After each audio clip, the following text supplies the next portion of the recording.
All right, folks. So I'm here at the courthouse. Like I said, up there above me. Welcome back to the permission statement. So there, right there, says justice, right? Before you step in here, the words you see are truth, liberty, and toleration.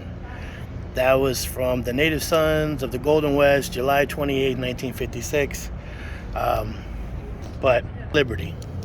So I came here to make a video to post, because like I said, I'm a pro se litigant, improper, not by choice. That means you don't have enough money to retain an attorney, which can be extremely expensive.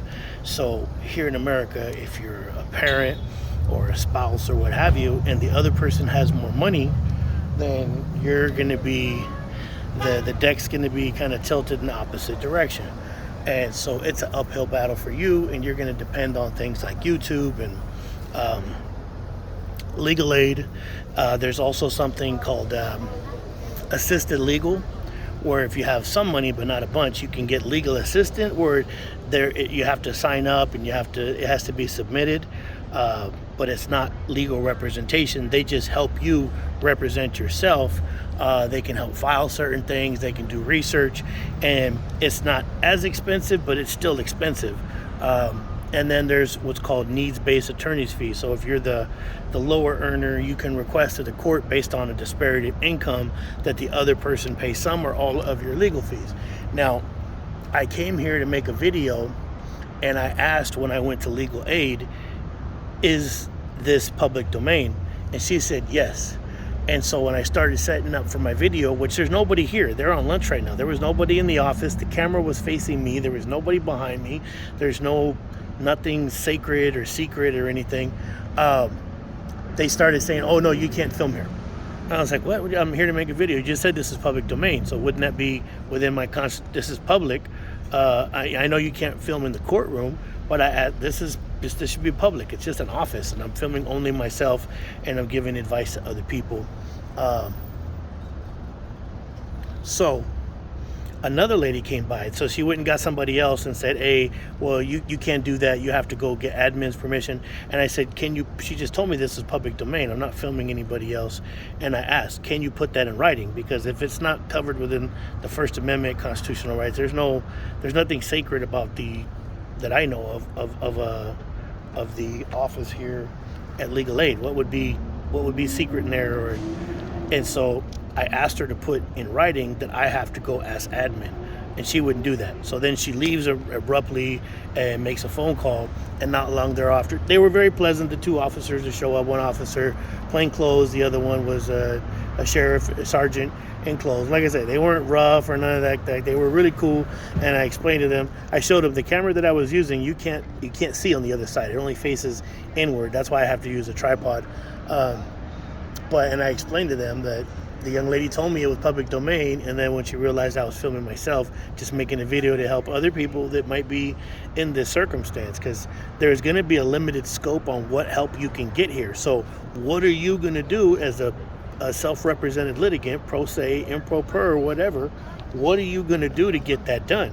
Certain things have to be done, and there's not enough resources and time and energy for them to dedicate to every single individual case. Now, you can email. I've never got an email back from Legal Aid here in Napa. I have gotten quite a bit of help. I've gone in there to the point I think it was ad nauseum for them, because they, whenever they saw me. But my circumstance is completely unique, and the respondent in my matter got an attorney the day before we went to court, and they've been doing their best to delaying filing for taxes, because if you're going to request needs-based attorney's fees, you have to you have to do your taxes and show like the income, so you can express such a disparity to support your request for order for needs-based attorney's fees, right? And that individual kept lying and saying that they had handed their W-2 over to our tax preparer, Ranch Tax, and they hadn't done that. And I'm like, why hasn't this happened? And finally I got an email from them saying, hey, we don't have her taxes, we can't help you guys this year. So we had to go to somebody else. So that caused more time, because then you got to go find somebody else. Then you got to give all that paper paperwork to them, which we've been going to the same tax people for like, I don't know, like 3 years, right? So obviously it makes sense to file your taxes with the person or the agency that you've been using. That makes more sense. But it was a delay tactic, because if you don't have the taxes done, like I said, you can't submit that to Express, because that's like locked in. It shows profits and losses if you have a business. It shows everything, and that was one of the tactics that they used. But trying to enter into negotiation with a seasoned attorney or non-seasoned attorney, whatever, you don't know the ins and outs of the court, and the court will tell you that, hey, we can't give you any latitude, which is ironic. On the first day they said that, and that's what Gregory C. Winter had requested to the court, was to not show me any latitude. He said if he wants to be an attorney, well then, blah blah blah. I don't want to be an attorney. I don't want to be in this shit at all.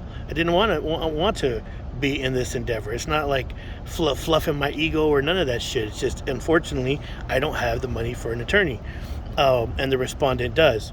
And I asked at that moment in time, very specifically on the record, Your Honor, I asked that you do the same for I'm not asking for special treatment, but I do ask that you show the respondent the same standard, because that's how she rolls. She has a standard for everybody else, and then she has a standard for her. And when it came down to the default, she didn't respond, even though I kept asking her, and I was like, hey, we got to take this seriously. And I got that in writing through text messages. When it came before the court for the default, which I was entitled to because the respondent did not respond within the allotted time. It's right there. When you file for dissolution of marriage, it says on there they have X amount of time from when you serve them. She didn't respond. She was going out to Mexico, going to San Diego, going out to go partying, but no effort on getting this shit done, right? So they granted, her attorney requested that they set aside my default.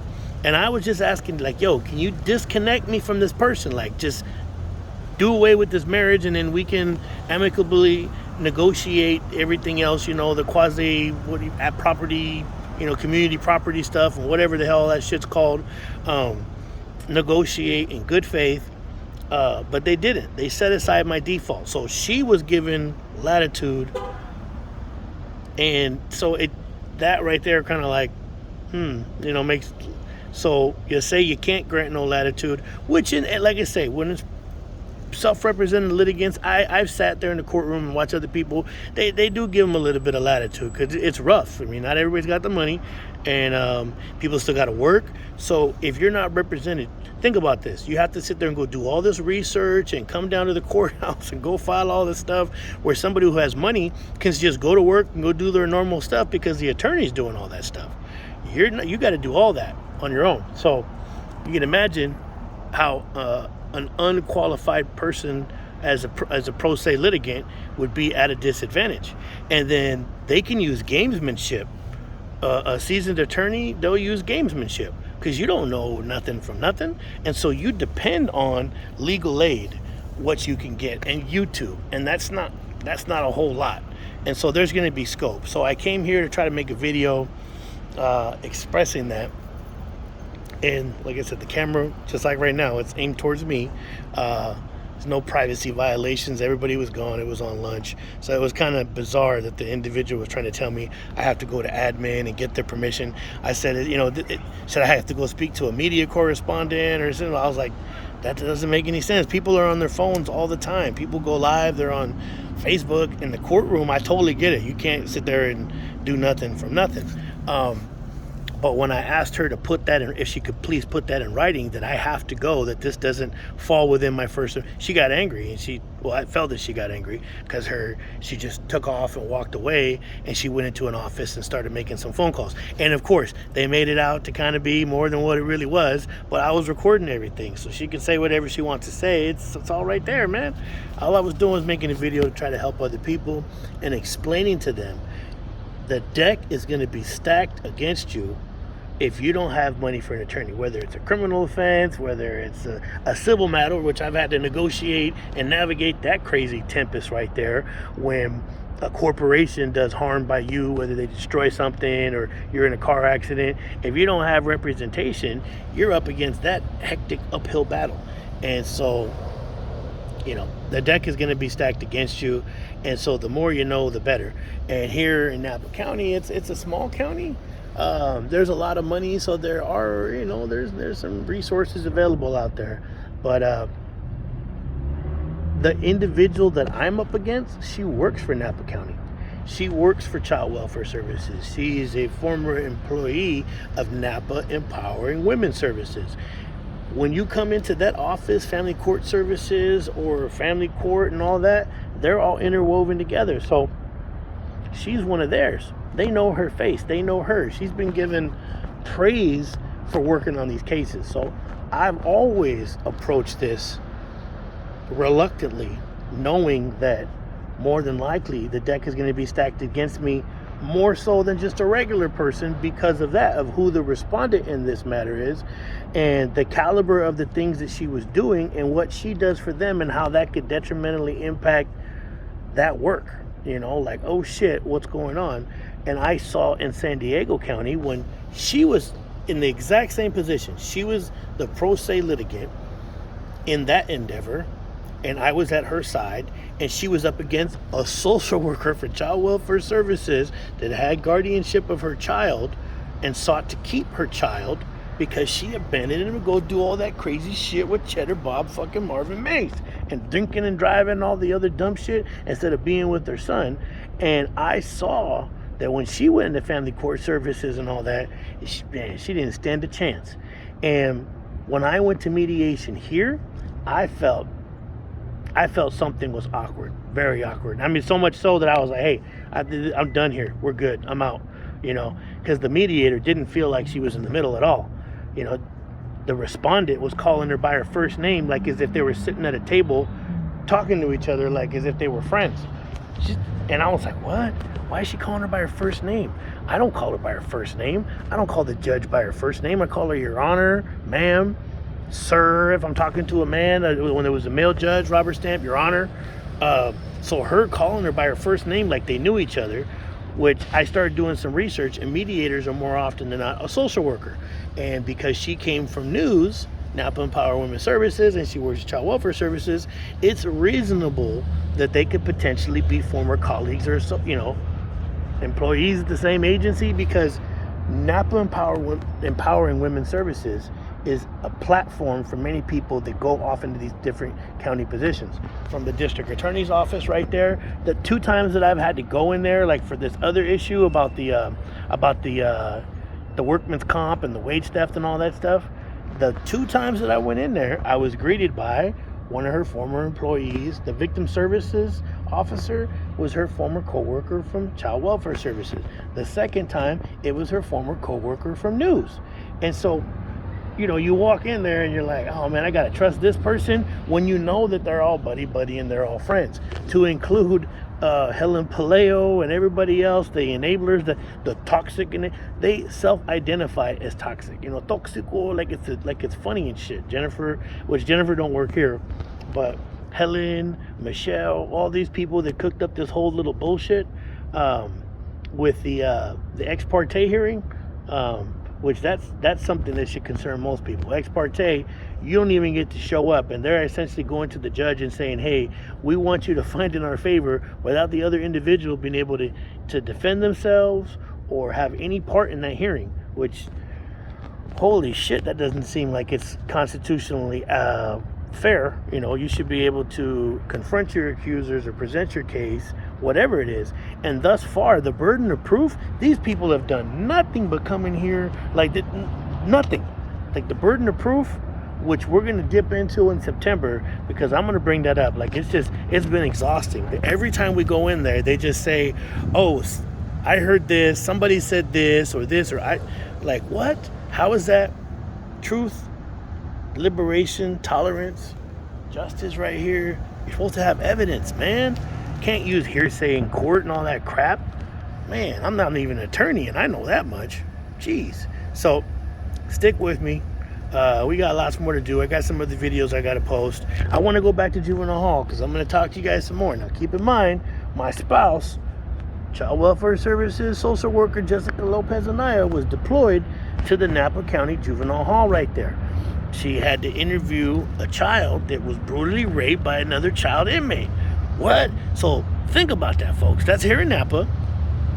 Imagine your child might start to drink or get in drugs or hang out with the wrong group and gosh, do something wrong and end up in juvenile hall, and then that happens to them, So, I mean, nobody ever hears about this stuff, but it should be alarming, because if we're not there